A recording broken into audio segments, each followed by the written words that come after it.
my traditional shots require that he's pushing into me. And so if he's coming at me like a honey badger, that's different, okay? So it's like, because he's gonna be all tight and everything, and I don't even get a chance to get under him.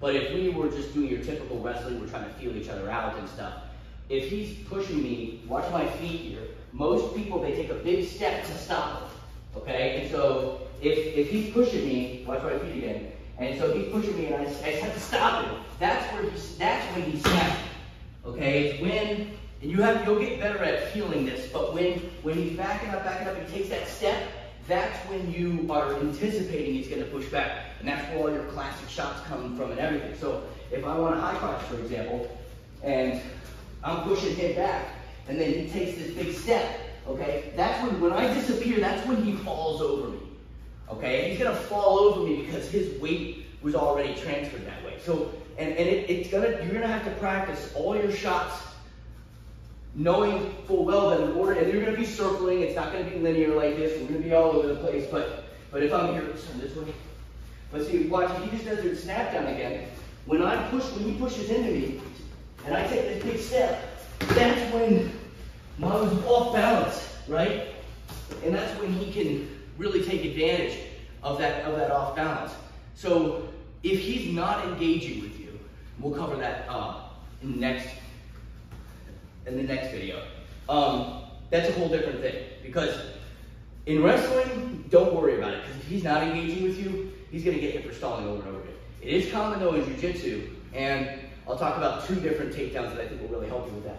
But as a general rule though, even if I want an outside shot, right, like an outside single, I have to get him to stop me and commit to pushing me, because what's going to happen is I'm going to disappear under him, right? So if I pull him, for example, so if I get him and I pull this right foot, right, it was because when I was pushing him and he stopped me, right, I pulled, that foot came forward, and then I was able to get to it, okay? If he's good about hiding his back leg, because he sees that my right leg is forward, so he never wants me to have that leg. So it's not an option for me, okay? You can't be so hung up on, I want that leg because I want to shoot an outside single. Dude, if it's not there, you can't do it. He never gives it to me. So like if I'm here and I'm pulling him, and I'm trying to pull that right leg forward, he makes it really hard for it to get close. So I'm going to probably have to push him, stop it, and go into this one because it's closer, okay? But you notice it looks like I'm taking a huge penetration step, and I kind of like, I mean, I am moving forward, but it's mostly that when I'm stopping him, or when he's stopping me, that is, keep pushing into me, right? That I'm disappearing. See how I let go of him?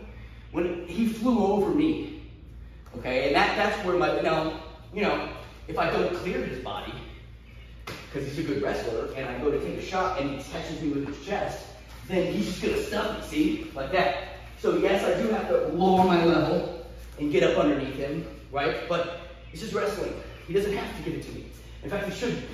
I want it, he doesn't give it to me. But I can tell you one thing, if he's backing up and he doesn't push back to me, it's gonna be bad, because what's gonna happen is if I'm pushing back in him and he's just stalling, if I take the shot, I'm gonna be too far away and he can just sprawl, stuff me, and then like, now what? I just made my life miserable. So if you can't get him to commit to stop you, don't take a shot, okay? I have to get him to commit to stop me. And my first move, and just like he did, my first move is I get him to stop me, and then as soon as he stops me, I'm snapping the head. Will he always go down? No. But when I pull his head down and I let go, his head comes up. Right? So I pull it down and he's pulling his head back up. That's when I'm coming under, okay? And again, this works for every shot. Double leg, outside single, everything. You can't expect him, to just, if he's aggressive and he's pushing into me, good, but you can't take a shot without having the good inside control, because if he's got inside control and he's dominating all this aggressive movement, I can't take a shot here. It'll never work, right? So you can't be so anxious to get on a shot that you don't have the proper setup. So in here, that's all we're focusing on. Proper setup is watch his feet, and if he commits to that step, it won't be that obvious, okay? I'm doing it for the camera. But that big step, you anticipate that it's gonna happen. When you get better, you'll feel their hips tilting. Okay, but in the beginning, watch their feet. You have a clear view of them. And so he's watching me right now as he's pushing me, and I take a step, that's when he's gonna snap me, and it looks so powerful, but it just looks so horrible, right?